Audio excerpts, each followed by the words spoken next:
Auzubillahiminash-shaytanir-rajim. Bismillahir-rahmanir-rahim. Welcome back in the chemistry lecture.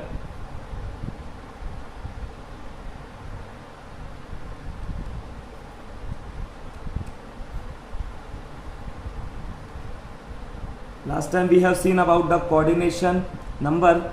Now the very important topic we have to see in the coordination compound, that is effective atomic number. Effective atomic number is calculated with respect to the stability of the coordination compound. For example, we will take one of the example of the coordination compound, that is K4FeCN6. As last time I have explained you about whatever atomic species which is outside the square bracket is said to be as a counter ion. So this potassium is said to be as a counter ion, and this Fe is a central metal atom, and this ligand which is attached to the central metal atom is said to be as a ligand, and which represent the secondary valency of the coordination compound. So the secondary valency of the Fe is 6 and primary valency we will find out right now. Now when we add this complex into the water, what will happen? The coordination entity will remain as it is, that means it will not lose its identity. This potassium will form K plus. As potassium is the first group element and second group element, the valency you have to by heart it.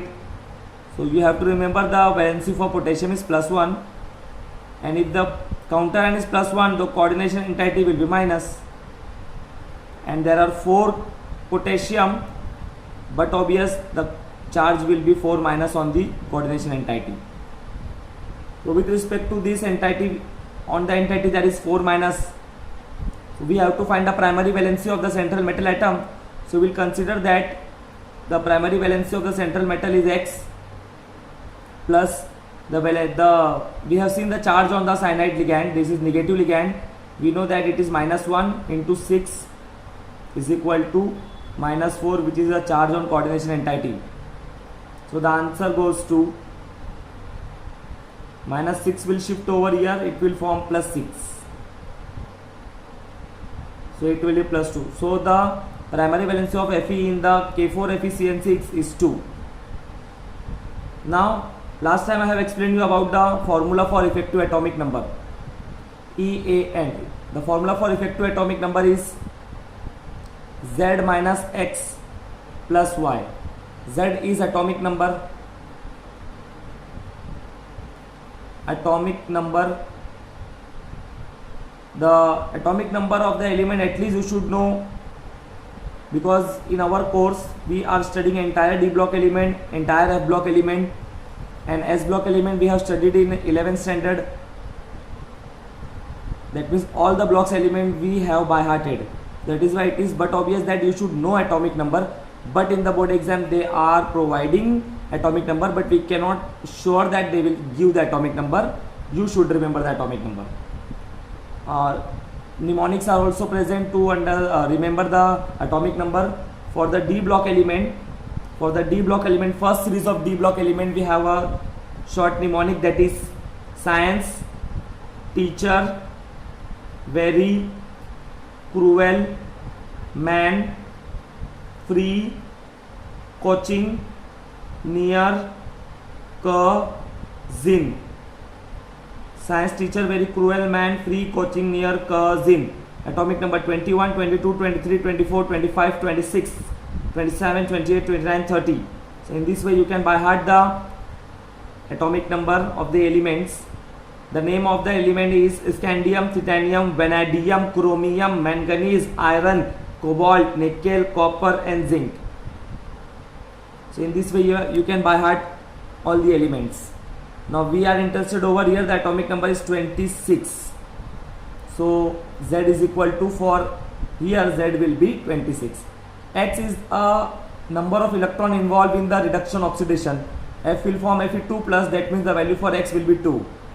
So the number of X is number of electron lose during formation of metal ion. Y number of electron donated by the ligand, number of electron donated by ligand. And remember carefully, according to the Sidwick theory, each ligand donates a pair of electron. Remember carefully, note, each ligand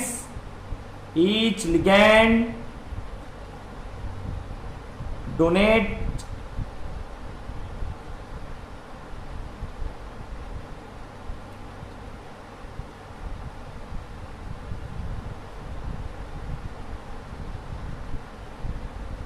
each ligand donates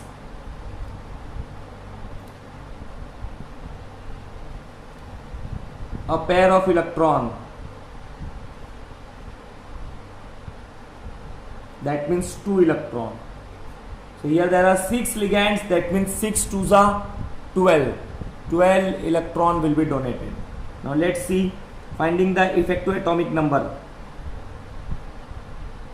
Effective atomic number Z minus X plus Y. Z for Fe will be 26, X will be 2 because Fe forms Fe2 plus 2 electron, so 2 electron is lost, so the value for X will be 2. And Y, 6 cyanide, 6 ligands are there, each ligand donates 2 electron, so it will be 6 to the 12. Now we will substitute this value in the formula, that is Z minus X plus Y. Z will be 26 minus 2 plus 12. No need to hurry, calculate it patiently. 26 minus 2, it will be 24 plus 12, that goes to 36. If you see it carefully, the last element of this Fe belongs to 4th period. On the 4th period there is argon, on the 4th period there is krypton, so in the 4th period there is a krypton. If you see the zero group element,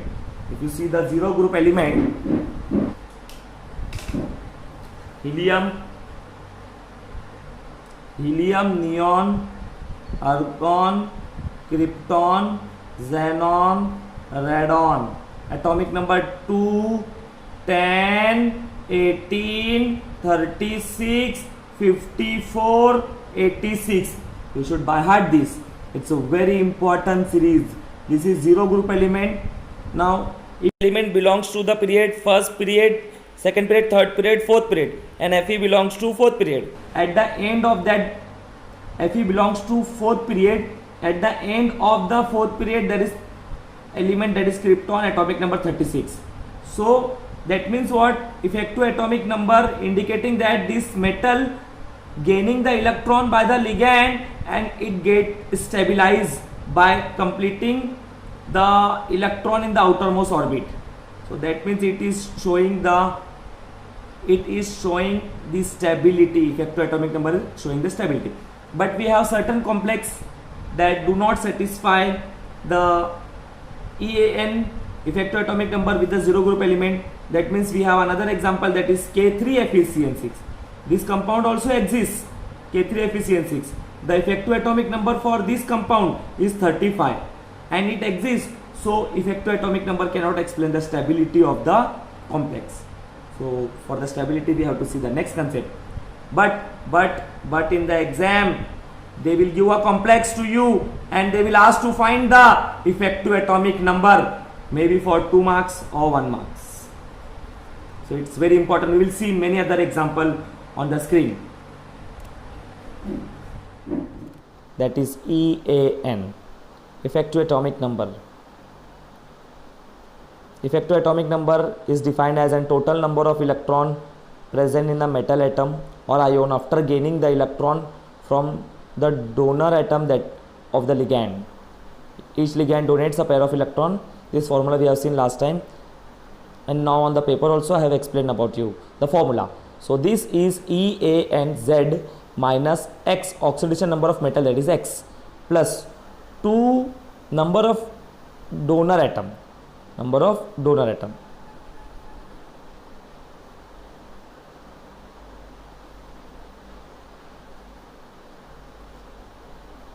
Now you can see in the tabulated form. I have explained you on the paper. In the exam you will also solve in the same way as I have solved. This is a short table to understand you what is the effective atomic number. The first column is complex, oxidation state of the metal, number of atom and number of atomic number of the metal, coordination number, effective atomic number. In this complex, cobalt ammonia chloride complex, 6 ligands are attached, counter ion is chlorine, and primary valency of cobalt we have to solve as I have explained you about on the paper, as you have to ionize it and then you have to solve it. The oxidation state of metal was found to be +3 as I have explained you on the paper. Atomic number of metal, that is cobalt, is 27. I have explained you the series also, D block element series. The D block element forms very nice coordination compound.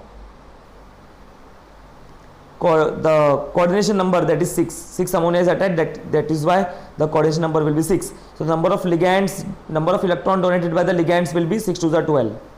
Effective atomic number you can see 6 into 2. What is this 2? 2 means each ligand donates a pair of electron. So 6 means 6 ligands are there, 6 to the 12. 27 minus 3, that goes to 36. That is the electronic configuration similar to that of the krypton. Another example, K4FeCN6, I have solved this complex on the paper. Oxidation state of Fe I have solved, that is +2, you know very well. Atomic number of the metal 26, 6 ligands are there, 26 minus 2 plus 6 to the 12, that is 36. Another example we will see, nickel carbonyl complex. This is not cobalt, there is a capital O. This carbon monoxide, as a ligand it is named as carbonyl. It is nickel carbonyl complex. We will, next topic is the IUPAC nomenclature, we will see in that. Over here there is this carbonyl compound has it is neutral. This carbonyl ligand is a neutral ligand, so that is why there is no charge on the coordination entity and there is no counter ion. So this complex is under neutral complex. That is why the oxidation state of the nickel over here in this example is 0. Atomic number of metal is 28, coordination number will be 4 because 4 carbonyl is present. 28 is the atomic number, plus X will be 0 because the valency is 0. 4 2s are 4 ligand, 2 each ligand donate a pair of electron, 4 2s are 8, 28 plus 8 36. Next example, K2PtCl6. In the same way I have written on the paper, for finding the oxidation state you have to ionize and find the oxidation state. The oxidation state of the platinum is here is the +4. Atomic number of the metal, that is platinum, is 78. Secondary valency, that is complex, coordination number is 6, and we will be getting as 86. 86 radon, which is a 6th period element. So platinum is also 6th period element, that is why the effective atomic number is 86. Zinc, now in the common sense we can say that the effective atomic number will be 36. Why? Because zinc belongs to 4th period, and in the 4th period krypton is the last element. But don't be overconfident, because we have certain example we do not follow EAN. I have explained you with an example, that is K3FeCN6. This is K4FeCN6. We have another example, that is K3FeCN6. K3FeCN6 will show you effective atomic number of 35. So that is why kindly solve it on the paper.